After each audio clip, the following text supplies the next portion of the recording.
do you want to tell us a bit about before I introduce? So, Richard in 2020 was actually appointed as the CEO of the Global Leadership Network, UK and Ireland. Do you want to tell us a bit about the Global Leadership Network while we're waiting for people? Before I do a proper introduction and get you to teach. Over to you, Richard. Yeah, sure. Roger. I went Richard again. Roger. I think I need to change my name by default, don't I? Yeah, I mean, just like we're talking before we started. You probably now need to start answering Roger Richard. All right, Roger. Tell us a bit about the Global Leadership Network. The Global Leadership Network. What is it? It's the Global Leadership Network is a network of that holds an annual conference. Now we hold an annual conference in Chicago every year. Well, this last year was a little bit different for reasons that will become pretty obvious in a moment. But normally we'd have a conference, a leadership conference, in Willow Creek Church in Barrington, Chicago, Illinois. The campus holds around 10,000 people. So we'd normally have 10,000 people on site at a live conference over 2 days for world-class teaching on leadership from world-class speakers. This last year we had a recent US president, we've had Condoleezza Rice, we've had Jim Collins, we've had Craig Rochelle, we've had John Maxwell, a lot of really awesome speakers sharing their wisdom with us. What we then do normally, we bring that conference material back to the UK, and then we share that in conferences, again, in-person conferences, live conferences around the UK, between 15 and 25 conferences, attracting between 2,000 and 5,000 people, depending upon over the years. This last year, of course, we did it slightly differently. For obvious reasons, we weren't able to hold the live conference in Chicago. And we weren't able to hold the live in-person events here across the UK. So back around this time last year, we made the decision to go digital first. I believe one of the things that is really important in leadership is to bring certainty into a world that is full of uncertainty. And what we knew for certain was that we could bring a digital event. So we decided to change tracks. We decided to jump onto the digital route and to bring the content to the UK digitally. And we've done that so far. We've put on about 11 conferences since October, November through to February, March. The most recent one was just a couple of Fridays ago. We've got some more conferences coming up in May, and I can tell you more about that later. But the idea is to bring this teaching to the people in the UK so we can just share the content. But more than that, we don't just want to share content. There's a wealth of content coming our way, isn't there?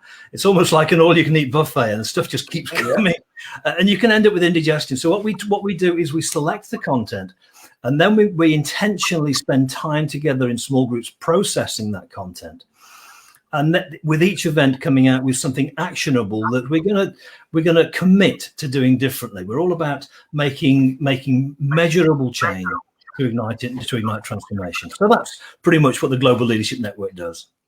Good stuff. Thanks for sharing. I mean, you haven't even started talking, and you're dropping nuggets already. Leadership brings certainty in a world full of uncertainty. I mean, we're not going to get into this. I run a leadership academy, and I was telling them last month's session that leaders are actually created for uncertainty.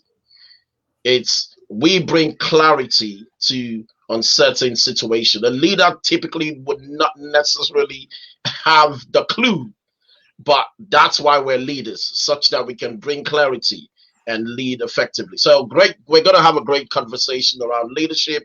I think I want to start taking notes. So everybody, please meet the CEO of the Global Leadership Network, UK and Ireland, Mr. Roger Fairhead. We met a few years in Florida, and we've been able to stay connected, doing a great work with the Global Leadership network here in the UK and Ireland, of which I am a part of that, and the great things that are going ahead with the Global Leadership Academy, Global Leadership Network, UK and Ireland, which Roger will probably share a few more of the great initiatives that we're coming up with this year. So Roger graduated from the Loughborough University, started his career in managing engineering projects. In 2002, started his consulting business with a focus on speaking training and coaching on leadership. And most recently, he published his first book on prize-winning leadership.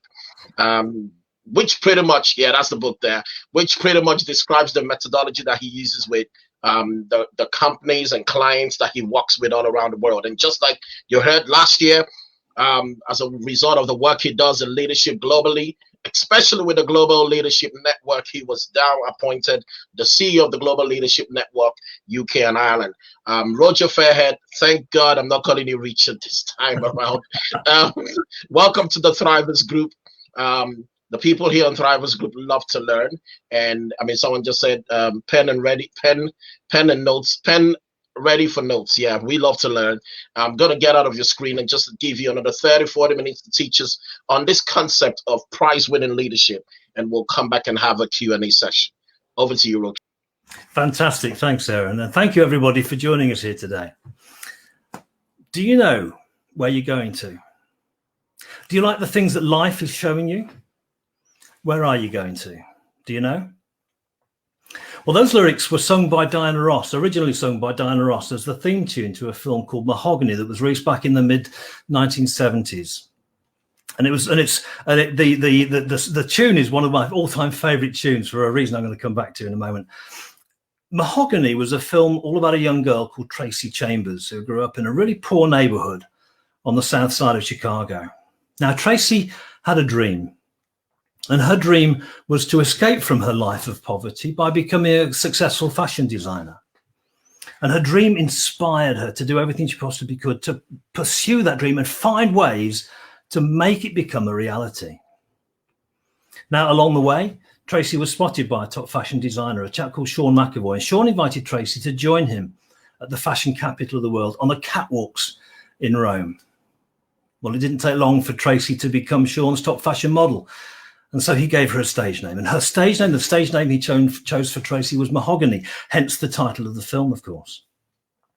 Not long after that, Tracy had established her own fashion design house, and she was modeling her own designs and selling them to the rich and famous. Tracy's dream had become a reality. So let's think about this for a moment. How can your dream become a reality? Well, this is where prize-winning leadership comes in. The first essential element of prize-winning leadership is called imagine, and is all about imagining your dream in such a way that it inspires you to pursue that dream and find ways to make it become a reality. So in the words of Diana Ross, do you know where you're going to? Do you like the things that life is showing you? Where are you going to? Do you know?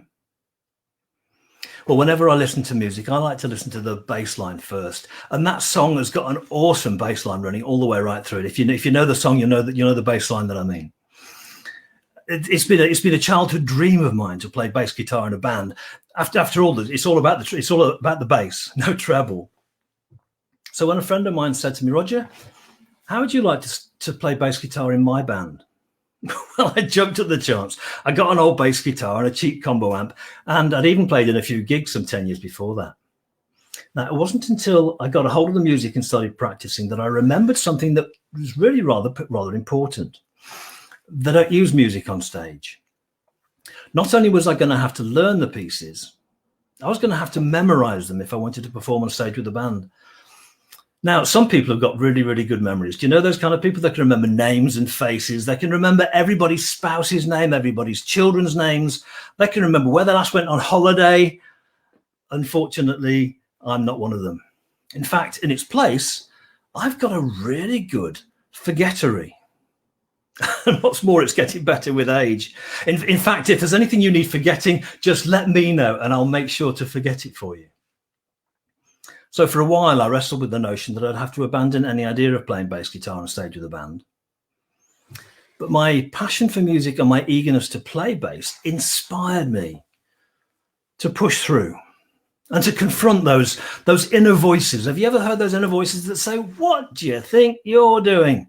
What kind of idiot are you? What do you think you're trying to do? You're going to be stood on stage with nothing to play. People are going to laugh at you. It's going to be embarrassing, you know that. In fact, I can remember on one of my first outings, one of my first gigs, someone in the audience asked the sound crew to turn the bass guitar up because they couldn't quite hear it, only to be told, I don't think he's actually playing anything at the moment. Well, I persevered, and I managed to find ways to help me remember my part. And I carried on playing in that band for many, many years afterwards. My childhood dream of playing bass guitar in a band had become a reality. So, do you know where you're going to? Well, to help you find an answer to that, I'd like to ask you two questions. Normally, when I start work with a new client, I ask them two questions. What's the difference you want to make? And what makes you different? What's the difference you want to make? And what makes you different?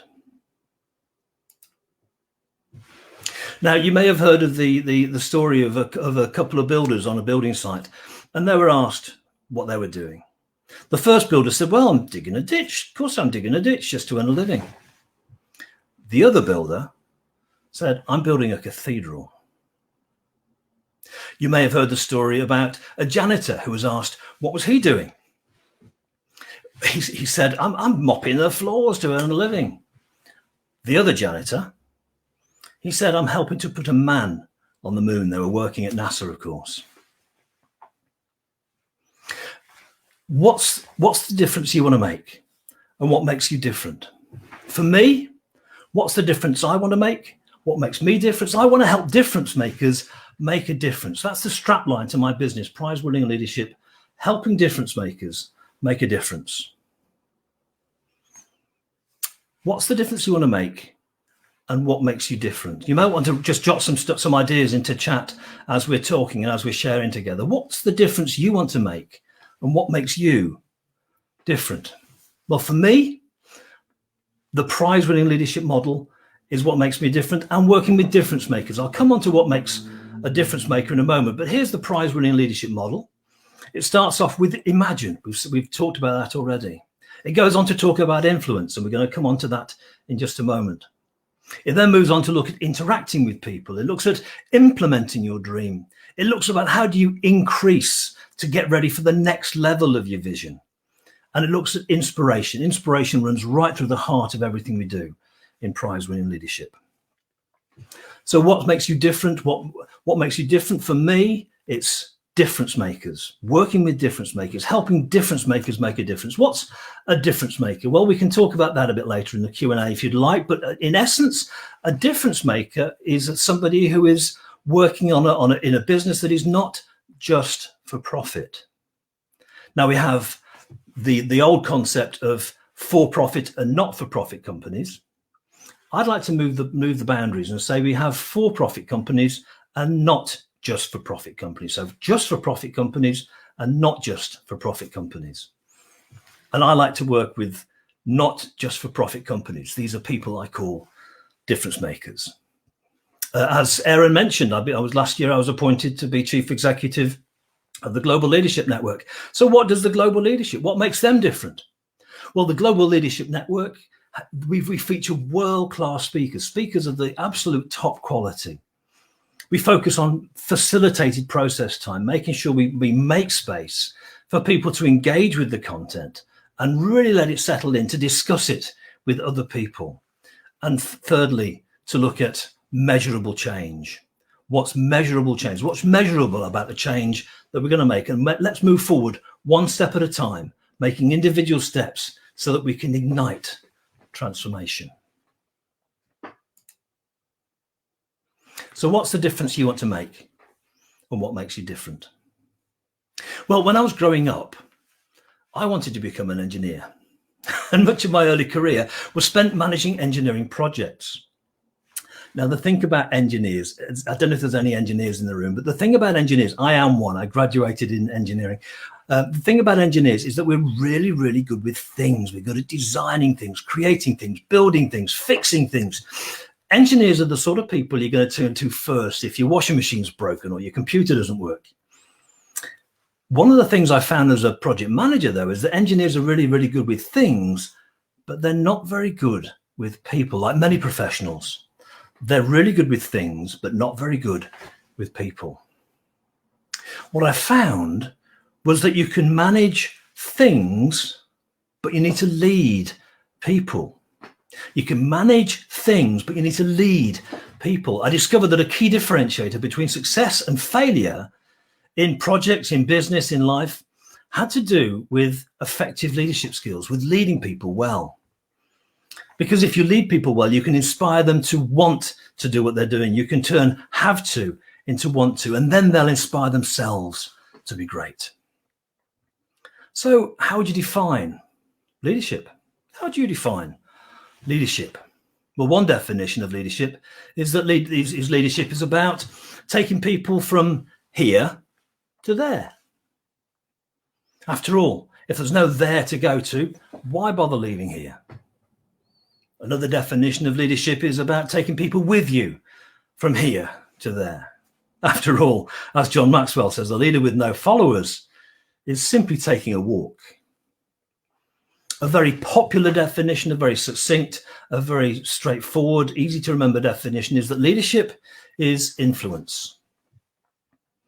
However, I'd say that that's an incomplete definition. It's helpful as a shortcut, but it's incomplete. I would say that leadership is intentional influence. It's something you do intentionally. It doesn't just happen by chance, but there's still something missing. There's still something missing from that definition.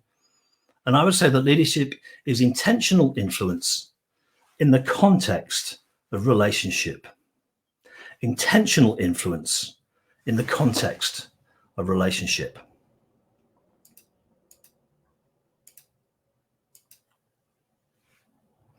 So, influence. The word influence, influence can be used for good purposes or for bad purposes. It can be used for honorable outcomes or dishonorable outcomes. However, the sort of influence that we're talking about as difference makers who want to make a difference is genuine ethical influence. And that starts with integrity. Genuine ethical influence starts with integrity. Now, the word integrity, that comes from the same root word as the word integer, apparently. And an integer, of course, means a number that's whole and complete. So one definition of integrity could be that our words and our actions are whole and complete. They say the same thing. Another definition of integrity could mean it's not doing those things that you don't want to see on tomorrow morning's newspapers or tonight's evening news or in social media in the next 5 minutes. But I think it goes further than that. I think integrity means doing the right thing even when no one will notice. Let me take you back to a time when I learned a really important lesson on integrity. When I was a kid growing up, I used to hang around with a bunch of mates. And one day during the summer holidays, we were just messing about and two of the lads disappeared. Well, the rest of us decided we were going to find out where they got to. We finally caught up with them. They were in our local park. They were hiding in some bushes having a smoke. Now, we were all of us of an age where we were about to move up to high school. We were feeling quite big and important at the top of our junior school. We were about to move up to high school. And we were feeling quite grown up, really. And smoking seemed to be quite a grown-up thing to do. So we decided to join in. Do you know, I can remember we used to take it in turns to buy a packet of 20 from a vending machine outside of our local corner shop. It used to cost £0.50 a pack. And you get change wrapped inside the cellophane wrapping. I don't know if anybody of you can remember the getting change that way in a packet of cigarettes. Anyway, on the way home, all of a sudden, I had this awful thought. What if Mum finds out? And what if she tells Dad? But then I had this absolutely brilliant idea. A brilliant idea. What I did is I cupped my hands, blew into them, and then breathed in deeply to see if I could smell anything. No, no, I think I'm going to be all right. I think I'm going to get away with it. Well, of course, I didn't get away with it at all. As any non-smoker will tell you, they can usually detect the slightest trace of smoke on a smoker for hours afterwards. It's a bit like that when you compromise your integrity. You may be able to get away with it for a little while, but it leaves a trace that others are going to be able to figure out sooner or later. Now, the thing about integrity is that we're not born with it or without it, as it happens, which means that it's a behavior-based trait that we can cultivate over time. We can set ourselves the goal to show more integrity in everyday life, and we can work towards that goal by practicing. So genuine ethical influence starts with integrity, and integrity leads to the sort of influence that makes a difference. Well, as a leader, you are an influencer. You have some ideas and thoughts and plans you want to share with your team, and presumably you want your team to do something differently as a result of hearing your ideas, don't you? Well, my point today is simply this, that as a leader, you are an influencer. If people do something differently as a result of hearing your ideas and thoughts. Now, the thing is, as much as you might want to, you can't change people's behavior simply by trying to change their behavior. And that's because our behavior is based on our attitudes and emotions, which are based on our values, which are based on our beliefs. So if you can't change people's behavior by trying to change their behavior, how do you go about influencing your team in such a way that they do change their behavior, do something different, and turn shelf development into self-development? Well, I'm glad you asked. It's widely known that we all tend to make our decisions based on our emotions and then justify those decisions with logic. We make our decisions based on our emotions and justify those decisions with logic. It's certainly true about buying things, but it's also true about buying ideas, such as the ideas that you'll be sharing with your team next week. And it's the stories that you use to share those ideas that connect with the emotions. So here's a little story for you. Some years ago, I used to teach violin as a peripatetic music teacher at a local private school. Now, one of my students was a young girl called Steph. She was in year 11 and she was studying for her grade 5. Now, Steph was absolutely passionate about practicing the pieces that she was going to be playing for her next examination. In fact, she had little time for anything else at all. It turns out that she was simply on a mission to maximize her UCAS points. She wanted to learn the tunes to pass the test, but didn't really want to learn the techniques necessary. Now, the thing about playing the violin is it's not just about playing the right notes. Although, of course, that obviously helps quite a lot. It's not just about playing the right notes. My violin teacher was a rather short, slim, elderly lady called Mrs. Vera K. Stubbington. And she took me aside in one of my lessons and she said, Roger, it's not just about playing the right notes. It's about feeling the music. Mrs. Stubbington taught me all the usual scales and arpeggios and things like that, but she also used some studies and exercises to help me to teach me all the techniques that a violinist needs to learn to use. Techniques such as double stopping, which is when you play notes on two different strings at the same time, or spiccato, which is when you get the bow bouncing on the string by playing very fast, tight, intricate tunes, or a forced harmonics, which is when you stop the string with your first finger and then rest the fourth finger very gently on the string to create a note 2 octaves higher. She then had me learn some pieces that use these techniques. One of my all-time favorite pieces was a piece it was a Hungarian gypsy dance called Csárdás, written by an Italian composer called Vittorio Monti back in 1905 or thereabouts. If you know the tune, then you'll know that it's a really flamboyant piece, one that's used by a lot of soloists as a really flamboyant piece for them to show off with. It's got some fantastic but challenging techniques built right into it. And it's one that I used to practice rather a lot between lessons when I was teaching. You see, between students, I had little else to do. So I used to take along some pieces from my solo repertoire and practice those. My standard of playing improved immensely around that time. In fact, so much so that I got invited to start playing electric violin in a band. It was my job to play all the harmonies and then to swing the tune a little and add some improvisation from time to time. I have to say that musically speaking, that was probably one of the most exciting and enjoyable experiences that I've been lucky enough to be involved with. Mrs. Stubbington gave me a musical education, not just a qualification. Recently, I've been booked to play in some really special weddings. My niece and nephew are getting married. Not to each other, though, not to each other. They've managed to find themselves a spouse each. You'll be happy to hear. When I started practicing the piece, I got the music and started practicing the pieces.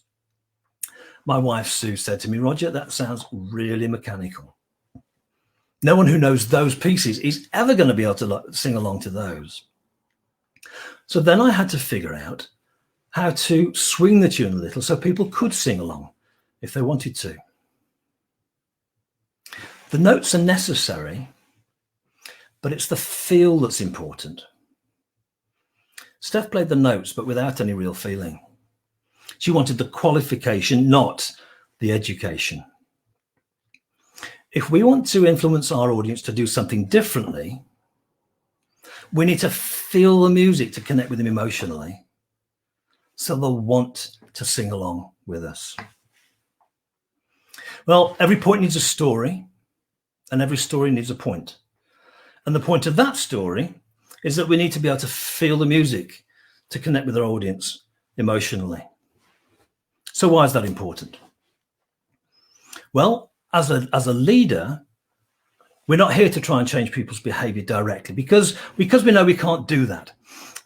We need to connect with the attitudes and emotions that cause their behavior. After all, our behavior is simply the manifestation of what's going on underneath.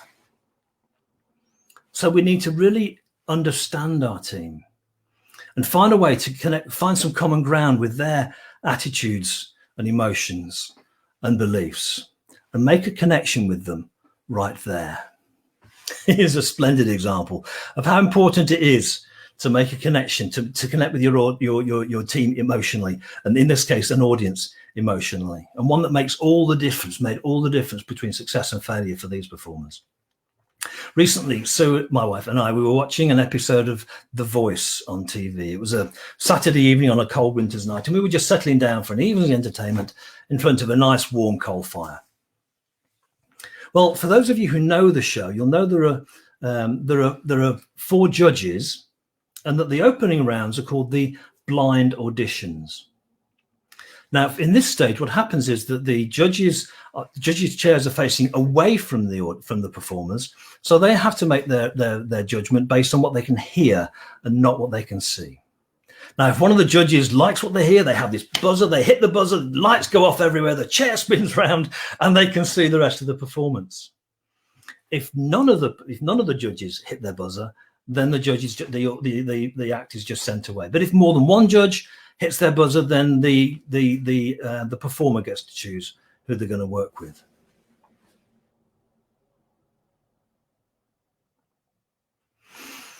This particular evening, there were some fantastic sounding singers for whom the judges didn't turn. And there were some seemingly less accomplished singers for whom they did turn. The judges seemed to be listening out for more than just the tune. And it turns out they were listening out for those performers who could really feel the music and with whom they could feel an emotional connection. Here, of course, the audience primarily included those 4 judges, and their views were all that counted. Now, every point needs a story, and every story needs a point. But if we want our audience to do something differently, they'll need something more. They'll need to know how to apply what they've learned. So here's a little story about applying something that I learned. When I started playing bass guitar regularly, some of my bass playing friends gave me some advice. They said, Roger, you need to remember 3 things. You need to remember to sync with the kick drum, keep it simple, and stay on the beat. Sync with the kick drum, keep it simple, and stay on the beat. So I worked really, really hard to listening out for the kick drum so I could stay in sync with that, whatever the beat that the drummer was picking out. Keeping my part nice and simple, you know, less is more, and staying right on the beat. Well, before long, we started practicing some new pieces, and one of them had an absolutely awesome bass line in it, a really gorgeous bass line in it. It's the sort of bass line that gets the neck moving. Do you know those sort of bass lines where your drummers are moving? It's just awesome. I just loved it. And in fact, as I started to get the hang of it, I could really feel the groove. And I found myself playing in the pocket. Well, actually, to be honest with you, I'm not entirely sure whose pocket I was in, but that's how my muso mates described it anyway. Anyway, we soon, before long, we got together and we started to practice this new piece together. And I was just loving it. I was there. I was Mr. Bass Player. I was on top of cloud nine. I was in the groove. I was just feeling the. And then I looked across to see the bass player giving me the drummer give me a right old glare. I'd fallen off the beat, hadn't I? So now I had to figure out how to feel the groove and stay right on the beat, both at the same time. Well, the solution had to do with tapping my foot. It's a technique I learned can you imagine from having spent years in orchestras where it's frowned upon to tap your foot. Can you imagine watching an orchestra, such as the London Symphony Orchestra at the Barbican, or the BBC Symphony Orchestra on the last night of the proms, and all the first violins are there tapping their feet, it'd slightly out of time with each other. It'd look awful. And anyway, it's not allowed. You're supposed to be watching the conductor for your timing. Apparently, with bass guitar, it's actually encouraged. It's a technique I learned from a fabulous place called scotsbasslessons.com. It's online, scotsbasslessons.com. I'd recommend you go there. If you know anybody who wants to improve their bass playing skills, a great place for some fabulous tutorials.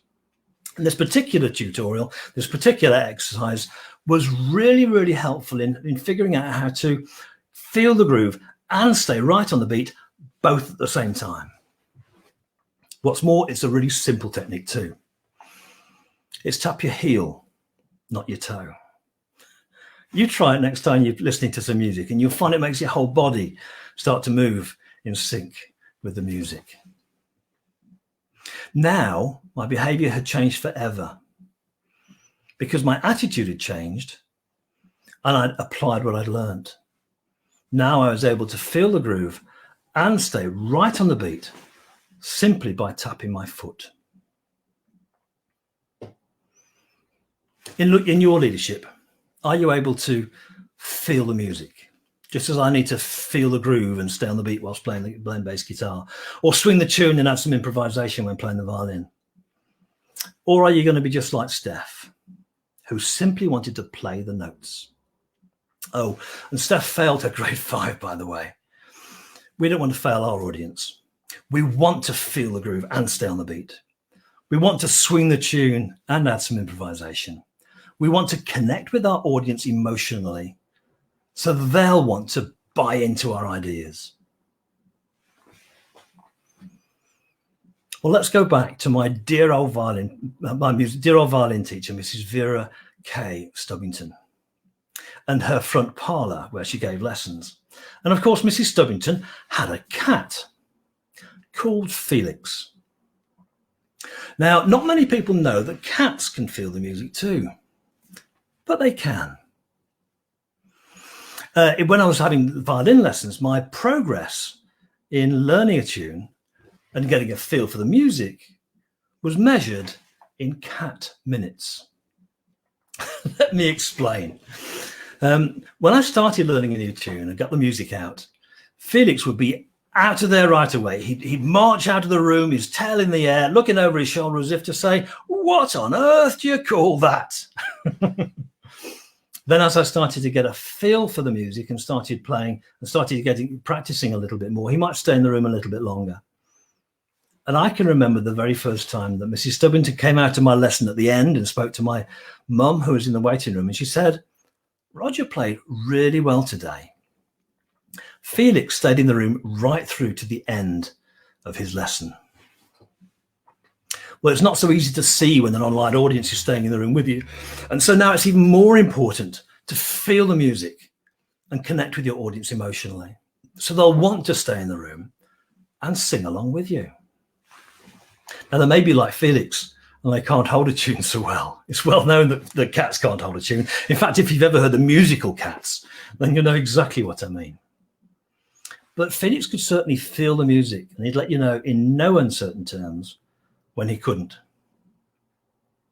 So the two ideas I've been talking about today are, do you know where you're going to? And can you feel the music? You need to be able to describe where you're going to so your team can see it clearly. And you need to feel the music to connect with them emotionally so they'll want to go there with you. And that's how you can bring lasting change to your team. Thank you for listening, and I look forward to taking some of your questions. Welcome back, Aaron. Let's bring some of these questions and start to have a conversation.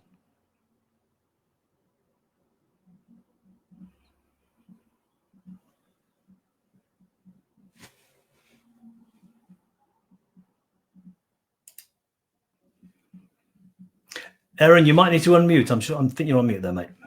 I was talking to myself. Can you hear me now? Yes, I feel can the hear groove. Feel the groove. I mean, I understand that as somebody who's in music.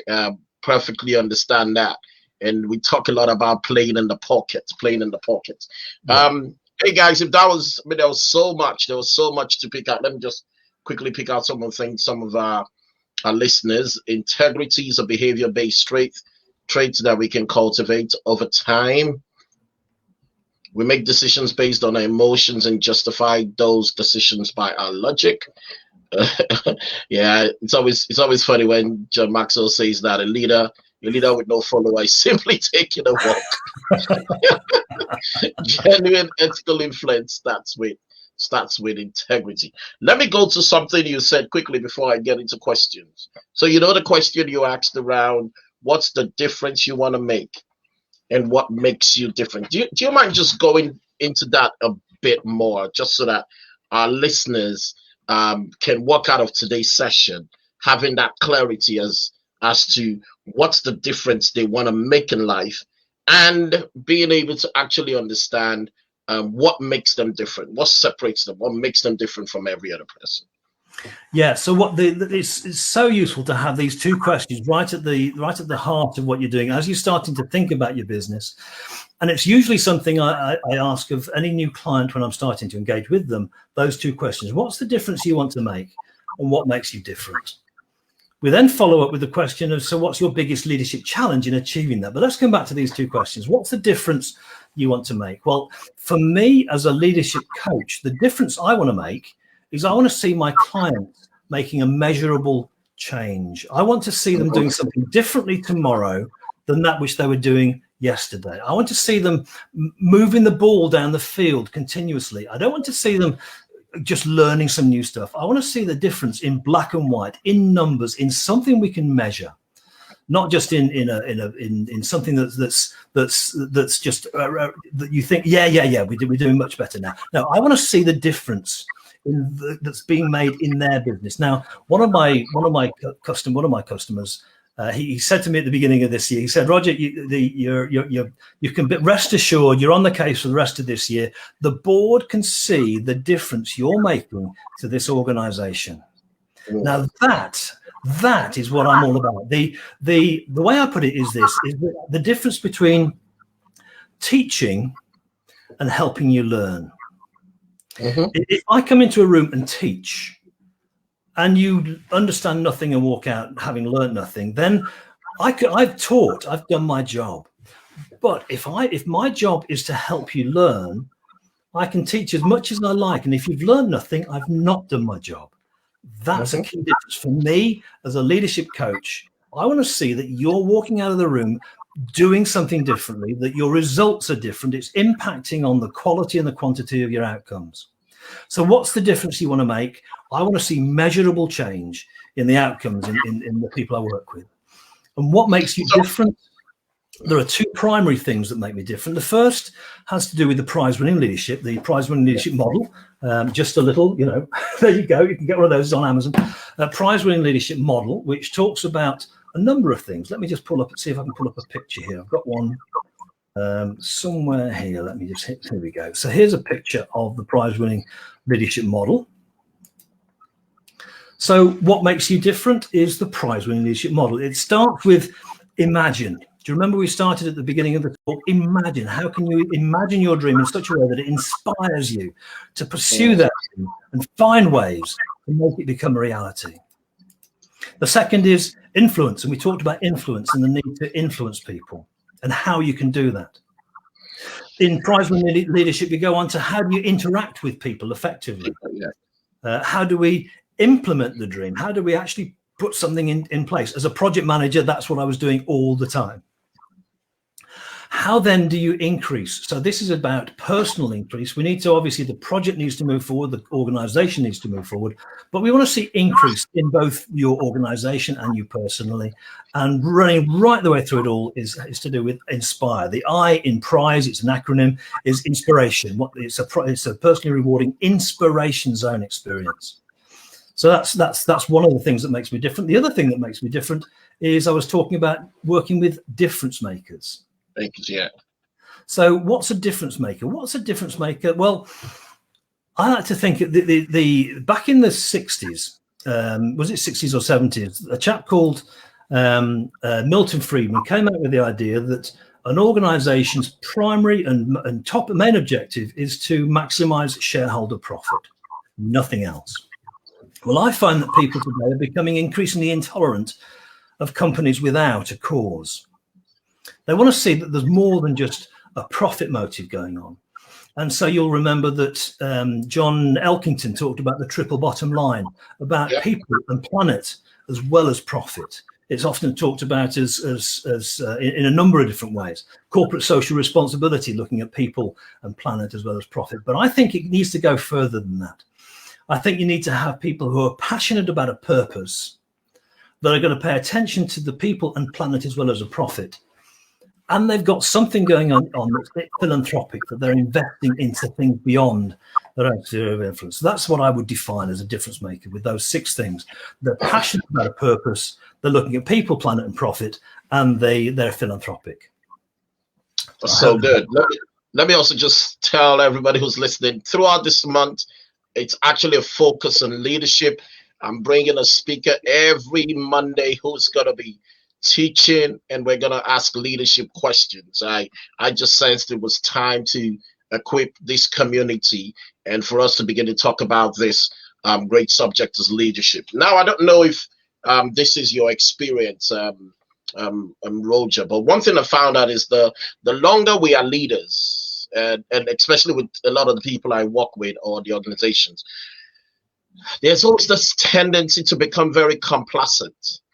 And we tend to get and become more unaware of ourselves, and we just tend to become more unaware.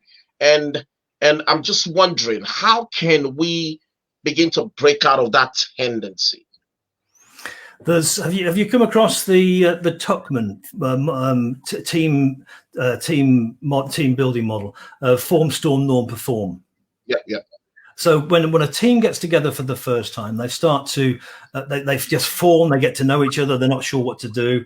Then they get into the storm, where they start to actually fall out with each other and say, well, figure out who's the funny one, who's the leader, who's the boss, who's going to make the team. So that's the storm. Then you get into the norm of the organization, where people settle down into their roles. They figure out where their strengths are, where other people's strengths are, and finally they get to the top of the circle, which is perform. But what often happens, and this is what you're talking to, what often happens at this point is that people start to dorm. The performance just starts to tail off. They've probably got the plans in place. They're probably working, but they've perhaps lost that cutting edge. They've perhaps lost that drive to be doing something fresh and innovative and moving the ball down the field. They're probably just comfortable in the environment they find themselves in. And so what would normally happen in the Tuckman idea is that you would make a change to the team in some way, introduce some change deliberately to cause people to have to go through that cycle again. So you start a new form, a new storm, to get a new norm, to get back up to perform. Often it needs an amount of change. Sometimes it's change that's introduced. We used to find this in projects. When a project team had been together for a while, then their performance started to fall off. It used to taper off because they were just settling into the same old. They'd turn up on a Monday, they'd work through till Friday, they'd have the weekend off, and things would become regular. And what we had to do was to just shake things up a little bit and move people from this team to that team and that team to the other team, just to introduce a bit of change. Sometimes it was necessary anyway for operational reasons. Other times we just did it because it was a valuable thing to do, to introduce that, just inject that little bit of change that encourages people to go around this cycle again and come back to performing. Wow. So there has to be some level of self-awareness, even as leaders, to ensure that they're able to inject that and know when to have that shift. And yeah. So the other thing there, Aaron, just to think on that, is that actually a lot of leaders that I know, some leaders that I know, they get to a leadership position and that's where they stay. They would say, do you know what? It's lonely at the top. I'm responsible for everything. I've got all these responsibilities, all these decisions to make. What they're missing is two things. They're missing that leadership is intentional influence in the context of relationship. Without relationship, you don't get the most effective leadership. The other thing they're missing is that if they want to be performing at their most effective, they need a coach. They need somebody who's meeting with them regularly to challenge them, an accountability partner, if you like, somebody who's going to say, was that really your best shot? Was that really the best you could have done in that situation? Was there something you could have done differently? And as time goes by, they may be saying, well, actually, is that product that you're making, is that service you're delivering still fit for purpose? Let's have a look, shall we? That's really good. That's really good. So, and that just leads me to this, because what you find out, especially in the line of work that we do, what you find out is that many of us are leading lives that if we take a little closer look, these are lives we've just fallen into. Life is just happening to us. Just get going. And for many people, they studied a certain degree or course at university. People are working jobs completely unrelated to what they studied. So, and just listen to what you were saying around imagine and all that, and that question. So my question is, how do we know? And down to that question of, do you know where you're going? How can someone who's listening, how would they know? How did they know? How would they truly know where they are going? I think, how do they know where they're going to? Well, I think the answer is, do you have a passion about it? Do you feel that it's something you have to do, or do you feel it's something you want to do? Because leadership is all about turning have to into want to. Influence is about turning have to into want to. It's the leader at the top of an organization has a slightly different approach because they need a coach to come in and help them with that. But every leader in every organization should be checking out with their team, what is it that you love to do? Because what you should be doing with every member of your team is trying to fill their plate with the stuff they love doing and finding a different way to do the stuff that they're not quite so keen on. The stuff they're not quite so keen on, sometimes it just has to be done, doesn't it? To be honest, there are some things in life you just have to get to do.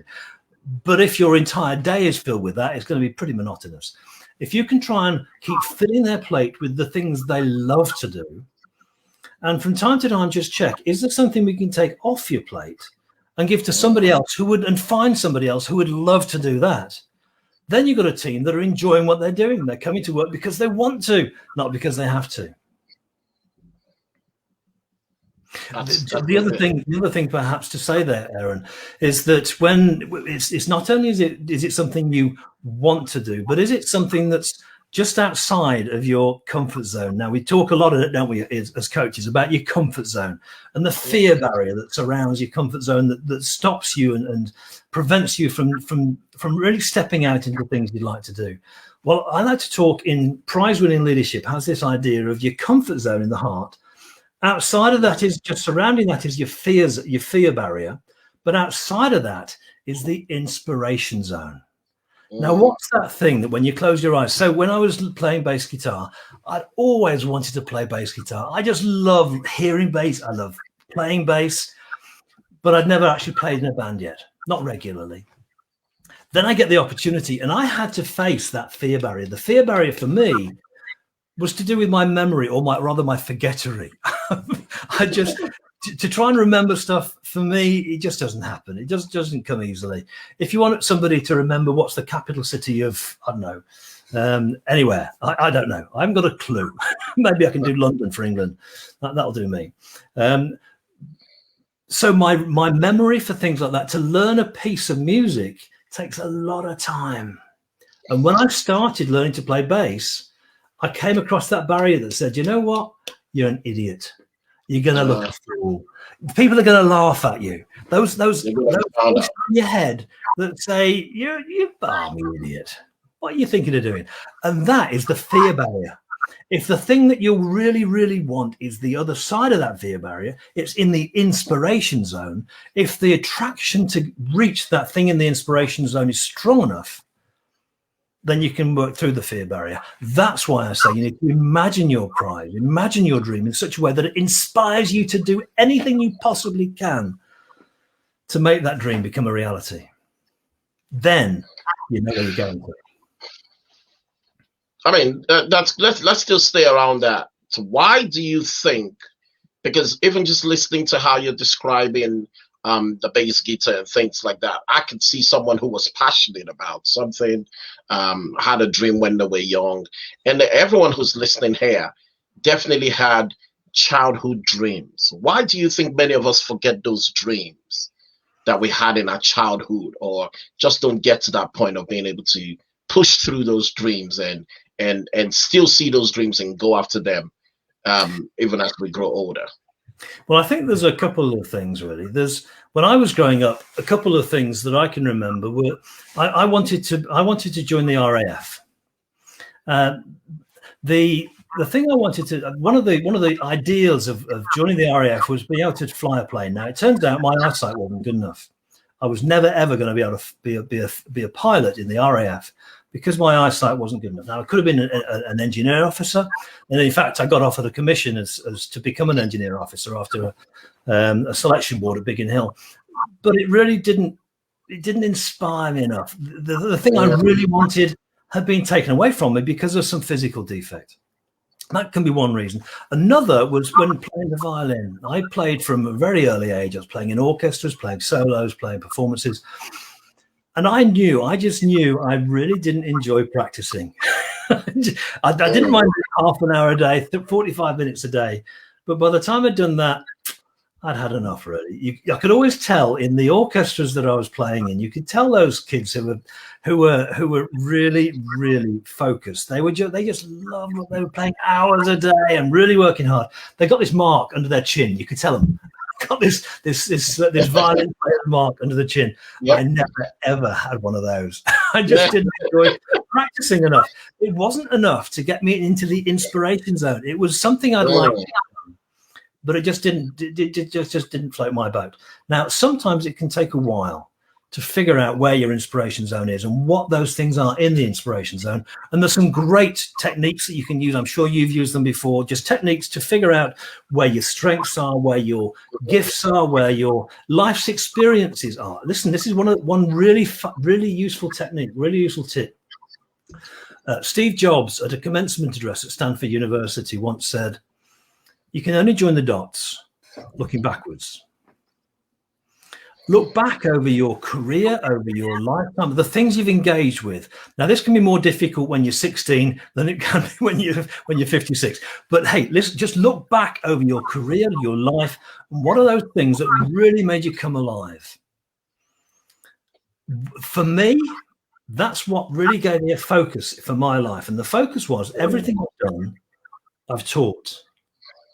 From being a skating coach, I was a skating instructor as a teenager. I've been a cycling coach. I've taught violin, piano, keyboard, IT, project management.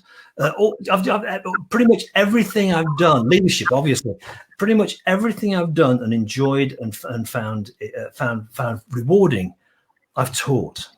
So that helped me to figure out the thing I really enjoy doing is helping people learn. It's not just teaching; it's helping people learn. We're talking about that. Yeah.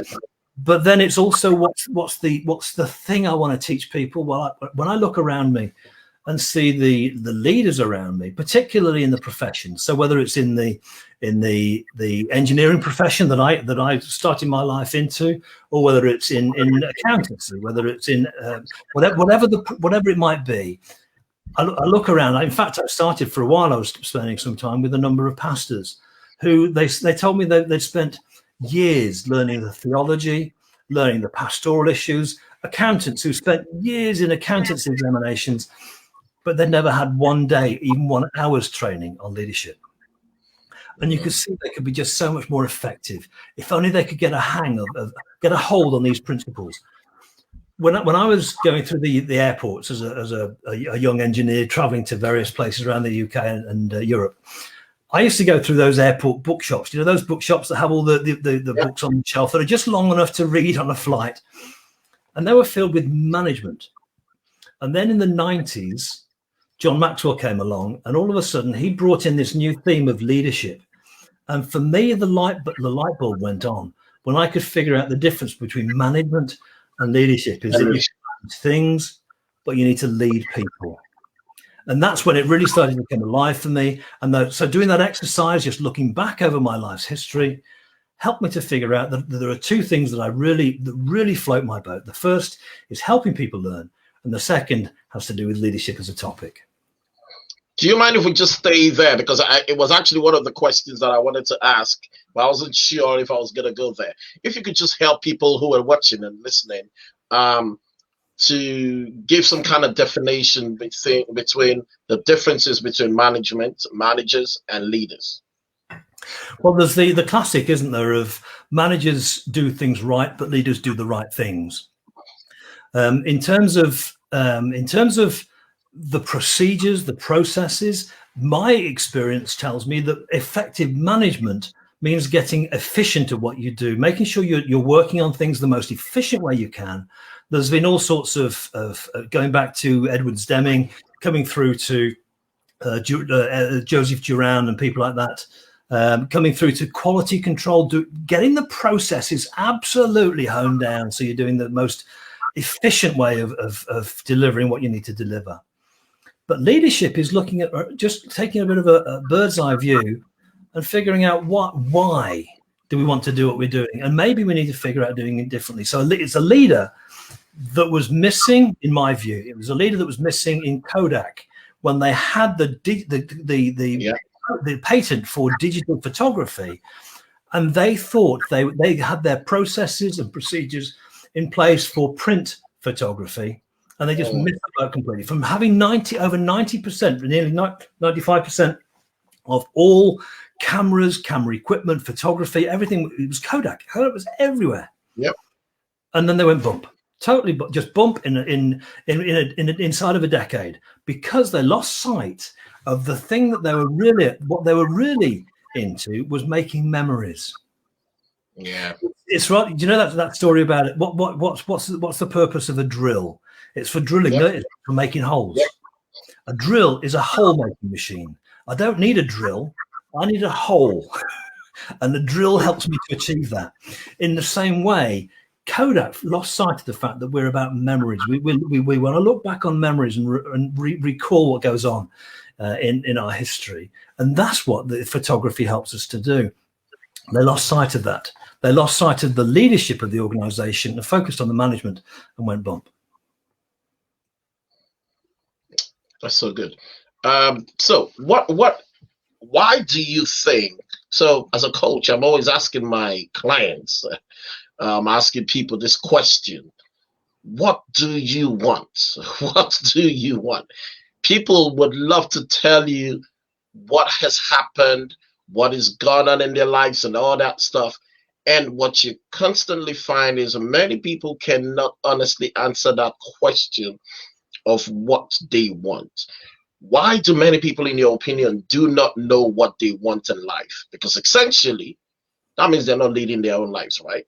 So what are your thoughts around that? And how can we, with what we do, begin to help people actually hone in on becoming more focused and giving more attention to what they want in life? I mean, Napoleon Hill says that your life, well, it's in Napoleon Hill now, your life would always move in the direction of your most dominant thoughts.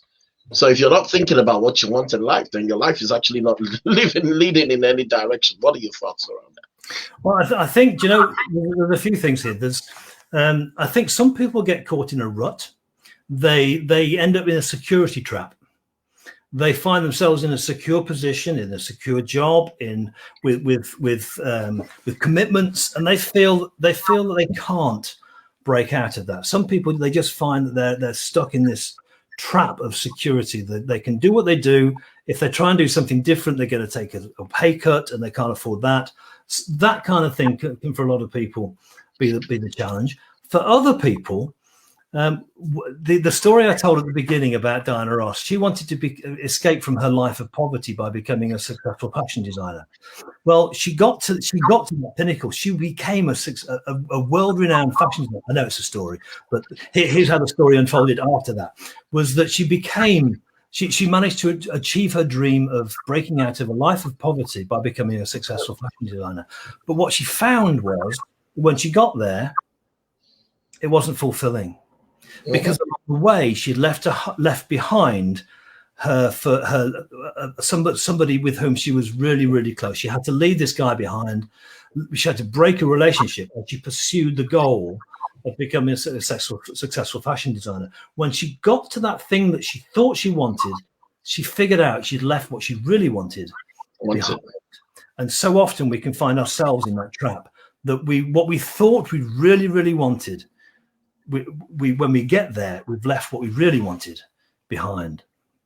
And that talks about relationships, right?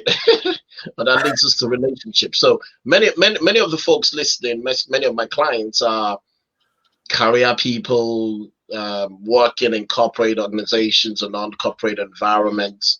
And one of the common traits we find, or we see in current day working environments, is that companies are very result driven, depending on the kind of industry you're working in. And sometimes, right, so I'm just in the question, and sometimes these result driven companies, this dog eats dog environments, are typically at the expense of relationships. So how does one thrive in such environments that focuses on results rather than building relationships? Well, I think there's a couple of answers in that, really. And I noticed Kelvin's asked a really interesting question. Yeah. I'm going to come back to it. I'll put that up, and then you can. Yeah, brilliant. How do you survive and thrive in a dog-eat-dog profit-driven world? Well, that, I think, is the thing that we're finding across the globe. People are becoming increasingly intolerant of. I came up with the definition of difference makers because I was trying to figure out what it is that's different about the customers I like to work with and those that I really don't engage with at all. Whenever I'm engaging in a coaching and relationship, I say that it's not just about the coaching, it's also about the chemistry.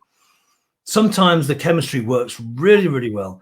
Other times the chemistry doesn't work so well. And I found, when I look back and started to analyze, the chemistry that didn't work so well is those people who are really focused on wanting to, on the profit motive. So whatever I was talking to a guy a few years ago. He just started a new business, a new franchise. And so I said, "What is it you want to do? What's your ideal? What do you want to do in life?" He said, "I want to make money. I want to make money, mate. That's what I want to do." Now, for some people, that's fine. That's their motive. And that if they want to pursue that, then from my perspective, go on, fill your boots, get on with it. That's not that's not something I can help you with directly. I would rather spend my time with people who want to be a difference maker. Now, that doesn't mean to say they're wrong and I'm right, or I'm wrong and they're right. What it means is that we're just in two different worlds. One of the things I use with my clients is a thing called motivational maps.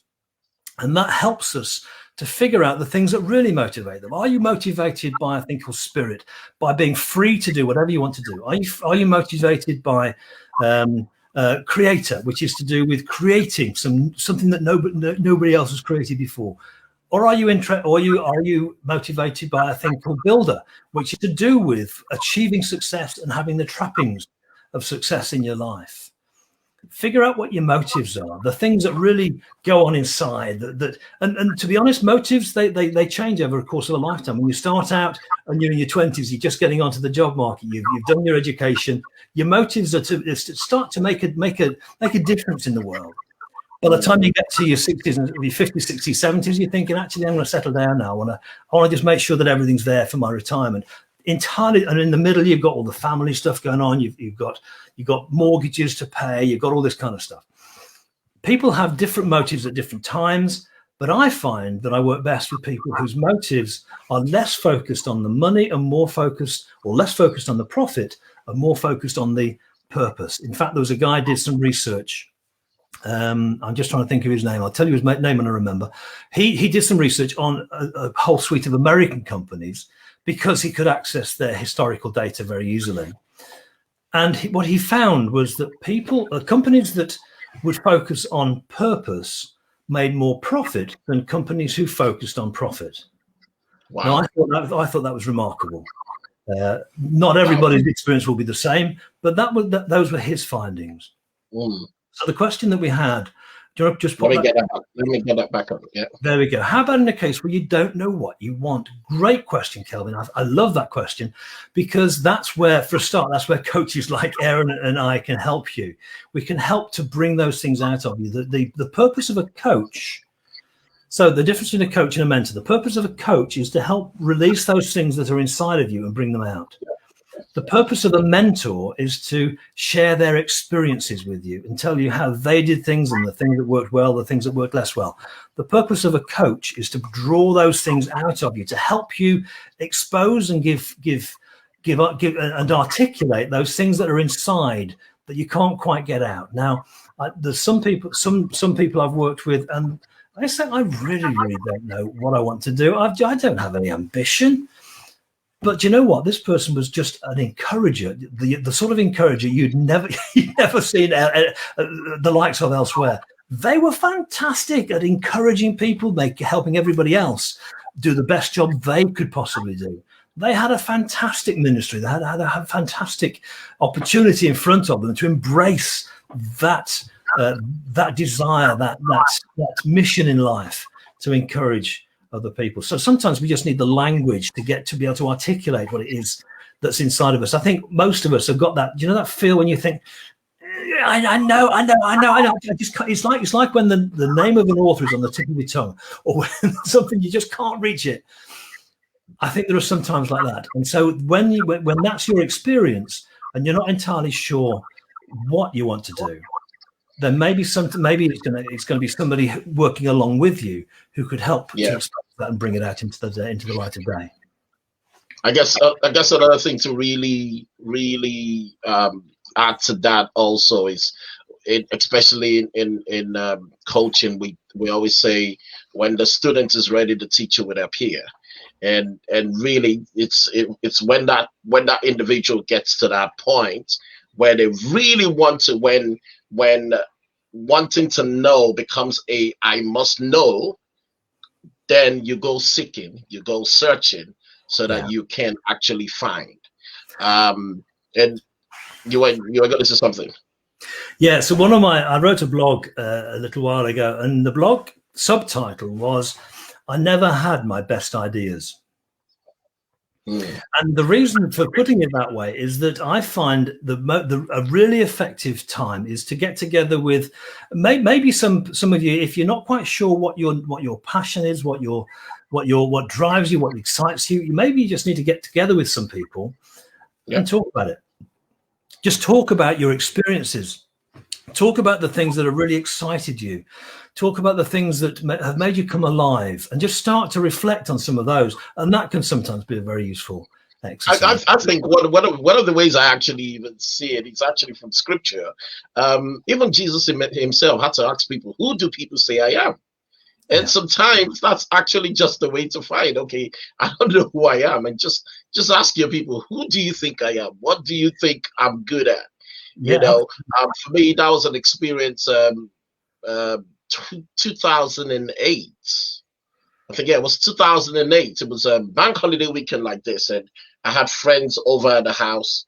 I had friends over the house for that weekend. And it just turned out to be this 26-hour long day, maybe 16 hours. We're just bantering and having fun. And at some point in that conversation, everybody started to challenge one another to say, what is it that everyone is doing? And at some point, everybody just turned to me and say, Aaron, whatever happened to you? Whatever happened to the music we knew with you in uni and all that kind of stuff? And this is me all trying to make money, and I was trying to get into properties and sell cars and do all that stuff. And just by having people in the house that evening, and by the time I looked around, one of them noticed that everyone in that room had been influenced at some point through my music. And that is actually how most of them found their whys and found their purpose. I knew at that point that there was something missing. And that was how I got back into music and released my first album. So which leads us, so let's talk about possibly, just if someone is listening around this, Simon Sinek wrote that, the author of that great book, Know Your Why. And Simon Sinek is also somebody who speaks a lot about leadership. And he says the great leaders are not responsible for results, but should be responsible for the people. He also says the great leaders have to have that clarity of why, rather than being results focused. And that's kind of what you are talking about. I'm just wondering if you could just spend a bit more time and just really honing on why people should understand and know their whys, and as they get into this journey of self-discovery. Yeah, no, the Simon Sinek, the golden circle, the why is at the heart of what you do.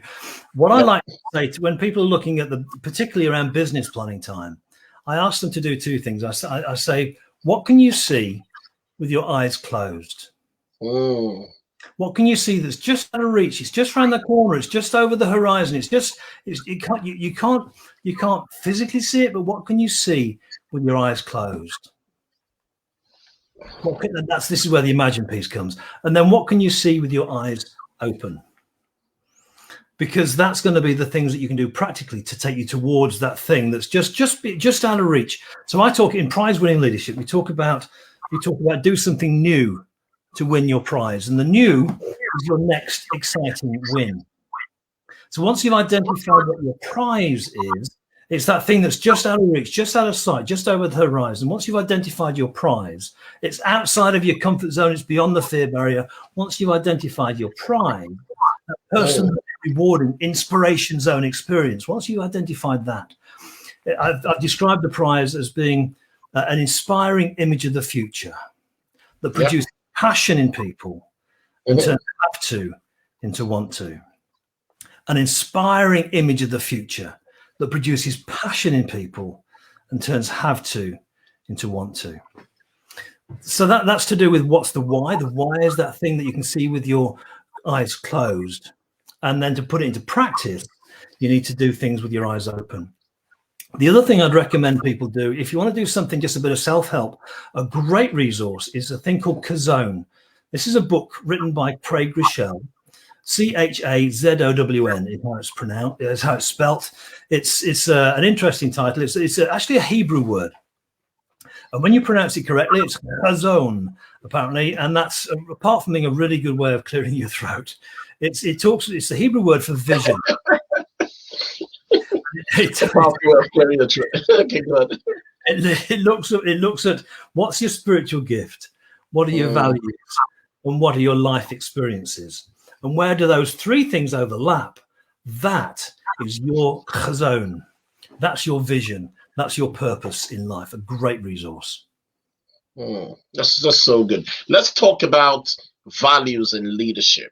I mean, which is really cool. What are your thoughts, and what lights can you shed around that? In terms of values, I think in terms of staffing particularly, there's values and there's virtues. So values are those things that are at the heart of what you do. So they're to do with the values are to do with chemistry. They're to do with character. They're to do with culture. They're things that are inside of you. If your values are aligned, when I talked earlier on, I said you can't change people's behavior because our behavior is based on our attitudes and emotions, which are based on our values, which are based on our beliefs. So if your values and beliefs are misaligned, then you're never going to get people working together in harmony. It's just never going to happen. So what are your core values is so important. In terms of the Global Leadership Network, we've recently identified 3 core values that we hold on an individual, personal nature. There's passion, integrity, and empathy. We're passionate about what we do. We're passionate about our purpose. We're in integrity, genuine integrity leads to the sort of influence that makes a difference. And empathy, we recognize that people are different. They have different strengths, different aptitudes, different ways of working. And if we can learn to stand in each other's shoes and just see the world from somebody else's perspective from time to time, that's just going to help us all get along and understand the way we like to work. Without empathy, you think, what are you doing, you idiot? That's obviously the wrong thing to do, the wrong way of doing it. But if you've got empathy, you can see, I can understand why that would be the way you'd want to do it, and I can understand why that's valuable to you. So if we can, passion, integrity, and empathy are the 3 core values for each one of us. So values and virtues. Values, Jim Collins talked about getting the right people. He talked about get the right people on the bus, and then get them on the right seat on the bus. Get the right people on the bus is all to do with values. It's culture, character, chemistry. It's those things that make people really passionate about the mission that you're on. Then you need to look at the virtues, the strengths, the capabilities. And there are 3 things there we need to look at. We need to look at, do you understand what's involved in doing this thing? Do you have the capability? Do you have the capacity to do it? But particularly, do you have the capability to do it? So you might understand what's involved. You might have the skills, but really, I can't be bothered to do that. Or maybe it's something that's just too demanding for you. Maybe it's something that when you try and engage with it, you haven't got the physical capacity. I was talking to who was I talking to recently who said that he started to do one. Oh, it was the guy who started to teach plastering. He said, I love plastering, but I couldn't do it all day long. I couldn't be a plasterer. He's in his 40s, 50s, I think. He said, I couldn't be a plasterer all day, but I could teach people to do plastering. Now, but physically, he would be incapable of doing that job all day long, but he could certainly teach people to do that job. That's something he could do, and that was within his capability. So think about those things: the virtues and the values. Values. The values are the things that get you aligned on the same page. And the virtues. So the other value, the chemistry. I love this bit. If you've ever seen Patrick Lencioni and his 5 dysfunctions of a team, you can look at the building trust, mastering conflict, achieving commitment. As you work your way up through that triangle, that 5 stages of the triangle, and that second level of mastering conflict. If you can't get through that second level and get to up beyond that, mastering conflict in a team, then you're never going to be able to work efficiently and effectively as a group. So what are the values, and then what are the virtues? As we begin to round up, and then I'm going to get you to talk about the prize-winning leadership book itself and the great work you're doing with the Global Leadership Network. How, just in a simple question, how do we become better leaders? The simple answer to that is to be the only person we need to be better than is me yesterday. If you look back to when I was in the 90s, I was a keen cyclist. I was a cycling coach. I was doing something like 6,000 miles a year on a push bike. I was kind of keen on cycling. I was a cycling coach. I was into racing. I was time trialing. And around that time, back in the 90s, there were no British cyclists in any of the big tours, in any of the grand tours that you get around Europe, there were no British cyclists to be seen. There were a few who were domestiques, but that was it. Then along came Chris Boardman and his coach, Peter Keane. I don't know if you remember back in the day when Peter was talking about the cumulative result of marginal gain. That was followed up by Sir Peter Brailsford, and his techniques were then adopted by Sir Clive Woodward into the British cycling team and the Olympics back in the early 2000s. It's the accumulation of small gains. If I can just be 1% better tomorrow than I was today, and that accumulates over the course of 6-12 months, the only person I'm being better than is me yesterday. But I'm just being a little bit better, moving the ball a little bit down the field every day. If I can keep working that way, then if I'm currently a 7, I can become an 8. If I'm currently a 4, I can become a 5. Wherever you are, you can improve your leadership skills by practice. It's rather like we talked about integrity. We can set ourselves the goal to show more integrity in everyday life, and we can work towards that goal by practicing whatever the mission is, whether it's leadership, wherever you be. Yeah, that's so good. I mean, one of the things I always remind my clients is, if you're not going to be any better tomorrow than you are today, what do you need tomorrow for? So if you want to be a better leader, then today is the day to work at getting better. You don't need tomorrow if you're not going to work at becoming better than you are today. Thank you so much, Roger. Let's talk about how can we get the prize-winning leadership book itself, and you just talk to us about some of the great things going on with Global Leadership Network here in the UK and Ireland, of which I'm a part of. Some of the great things going on, and just let's see how people who could be keen to want to hop in on that. Over to you. Okay, so this is the prize-winning leadership. It's available on Amazon. It's audiobook and Kindle and that kind of stuff, as well as paperback. Talk about the methodology that we're using. This is something that I've started using with a number of clients. It's the Personal Productivity Planner, and that helps you to get a methodology to build into your everyday life. It looks at what's your best year ever, and then it starts to chop that down into 6 months, into 6 weeks. So what are the 6 things you're going to do, you're guaranteeing that you're going to achieve in the next 6 weeks? What are the 6 things that only you can do that are going to move the ball down the field, that are going to have the biggest impact in your life in the next 6 weeks? And then from those, what are the 6 things you're going to do this week to make those 6 things happen in the next 6 weeks? And then finally, what are the 6 things you're going to do today to make those 6 things happen this week, to make the 6 things happen this 6 weeks, to make the 6 things happen this 6 months? So that's a methodology I use with most of my clients. Some of them are actually putting it across the whole organization. So there's a couple of thoughts from prize-winning leadership. With the Global Leadership Network, we will be running a new series of conferences starting in October next year. But even between now and then, we're putting out conferences and seminars pretty much every month. There's something going on. I would encourage you to think about joining up to that. It's free to sign up. Some of the events are chargeable. There's a fantastic bundle available if you want to get the annual conference plus all the weekly, all the monthly webinars, some of the half day events that we put on. There's a fantastic bundle price, and at the moment that's going at I think £79 is the annual fee. It's currently going for £59, so you're getting 20 quid off.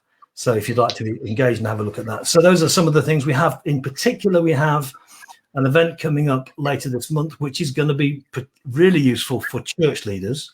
It's going to be Craig Rochelle talking with some of his team. So Craig runs Life Church, and he's going to be doing some events with some of his pastors. There's 3 or 4 other speakers. I think that's in coming up soon anyway. I have to look at it. Yeah.